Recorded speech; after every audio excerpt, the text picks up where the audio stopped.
امریکی فوجی مجھے ایک چھوٹے سے غسل میں لے گئے، لیکن میں نہا نہ سکا۔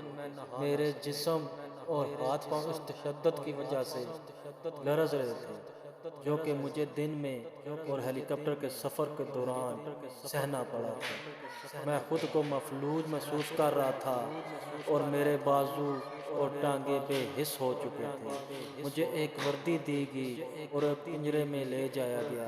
یہ چھوٹا سا پنجرا تھا، شاید 6 فٹ لمبا اور 3 فٹ چوڑا، جس میں ایک نلکا اور ایک ٹائلٹ موجود تھا۔ پہرےداروں نے مجھے سونے کا حکم دیا اور دروازے کو تالا لگا دیا۔ پنجرے میں تنہا بیٹھا میں گزشتہ دنوں کے بارے میں سوچ رہا تھا۔ یہ سب کچھ ایک محب خواب جیسا تھا۔ جب میں نے سونے کے لیے لیٹا تو مجھے علم ہوا کہ میں تو یہ محسوس کرنے سے بھی قاصر ہوں کہ میں سو رہا ہوں یا جاگ رہا ہوں۔ میں اگلی صبح جاگا تو میں نے دیکھا کہ باہر ایک سپاہی پہرا دے رہا ہے۔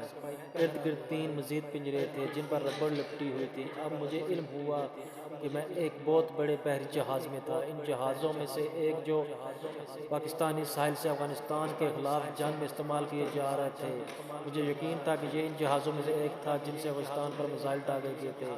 میں غیر محسوس انداز میں آنکھوں کو حرکت دیتا رہا اور خوف کی وجہ سے واضح طور پر ادھر ادھر دیکھنے کی جرأت نہ کر پایا۔ میری زبان خشک تھی اور میرے تالو سے چپکی ہوئی تھی۔ بائیں طرف میں کچھ قیدیوں کی دیکھ سکتا تھا جو کہ ایک ہی پنجرے میں تھے۔ ایک سپاہی کھانا لایا اور ایک مزید قیدی کو جہاز پر لایا گیا۔ سب قیدیوں نے کھانا کھایا لیکن ان کو آپس میں بات کرنے کی اجازت نہیں تھی، لیکن وہ ایک دوسرے کو دیکھ سکتے تھے۔ میں نے دیکھ ہی لیا کہ ملا فضل، نوری، برہان، وثیق صاحب اور روحانی ان قیدیوں میں شامل تھے۔ ایک سپاہی میرے کمرے میں داخل ہوا اور اس نے مجھے ہتھکڑی کی مدد سے سلاخوں سے باندھ دیا۔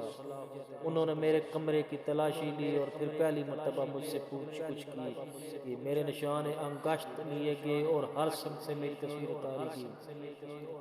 انہوں نے مجھے پنجرے میں واپس منتقل کرنے سے پہلے میری مختصر سوانح حیات لکھی۔ میں نے دیکھا کہ غیر موجودگی میں مجھے کچھ بنیادی چیزیں فراہم کر دی گئی تھیں۔ مجھے ایک کمبل، ایک پلاسٹک کی چادر، چاولوں کی ایک پلیٹ اور ایک ابلا ہوا انڈا دیا گیا تھا۔ میں نے ایک طویل مدت سے کچھ نہیں کھایا تھا اور گارڈ کو پلیٹ خالی کر کے ہی واپس کی جو کہ میرے پنجرے کے باہر کھڑا تھا۔ ابھی میں آرام کرنے کے لیے لیٹا ہی تھا کہ میں نے ایک اور سپاہی کو ہتھکڑیوں سمیت آتے دیکھا۔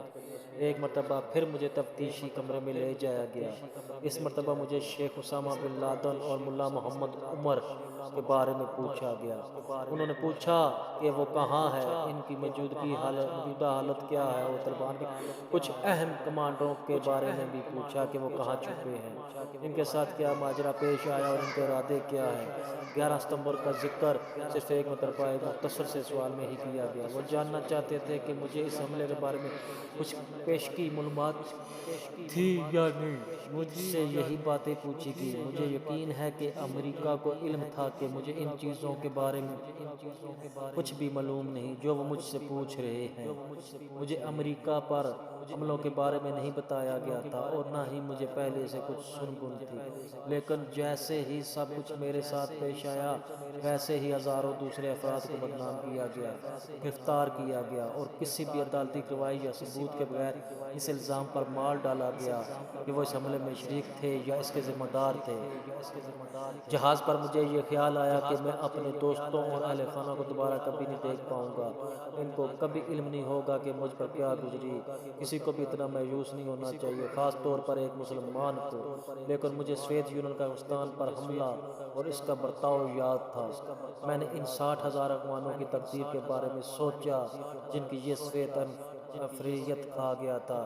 وہ ہمیشہ کے لیے گم ہو گئے تھے، کوئی زندہ واپس نہ پلٹا اور کسی شخص کو بھی ان کے بارے میں کچھ علم نہ تھا۔ پہلی مرتبہ میں نے وہ محسوس کیا جو ان لوگوں کو محسوس ہوگا۔ میری خواہش تھی کہ میری روح بھی ان میں شامل ہو جائے اور اس عذاب سے میری جان چھوٹے۔ میں ان خونی جانوروں کے ظلم سے بچنا چاہتا تھا اور ان وحشی امریکی حملہ آوروں کے ظلم سے۔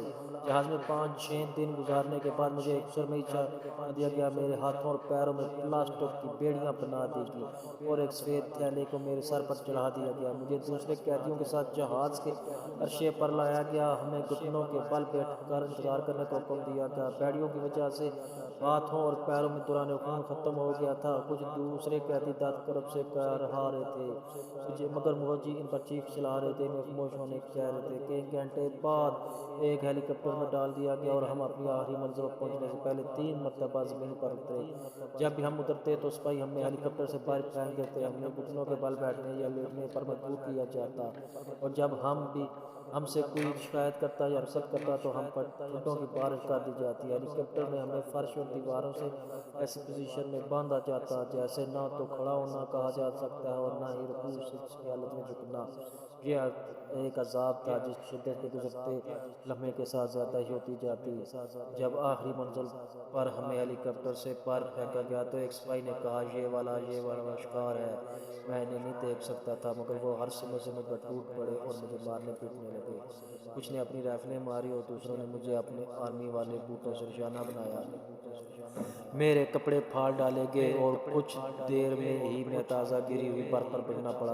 میں نے مار پیٹ اور سردی کی وجہ سے اپنے ہاتھوں پیروں کو بے جان پایا۔ میرے گرد کھڑے سپاہی گانے گا رہے تھے اور میرا مذاق اڑا رہے تھے۔ امریکہ انصاف امن کا گھر ہے اور وہ ساری دنیا میں ہر ایک کے لیے امن اور انصاف چاہتے ہیں، وہ بار بار کہتے رہے۔ ٹھنڈ اتنی زیادہ تھی کہ سانس لینا بھی دشوار تھا اور میرا جسم بے قابو ہو کر بے تحاشا کانپ رہا تھا۔ چیختے رہے اور نہ جینا بند کرنے کا حکم دیا۔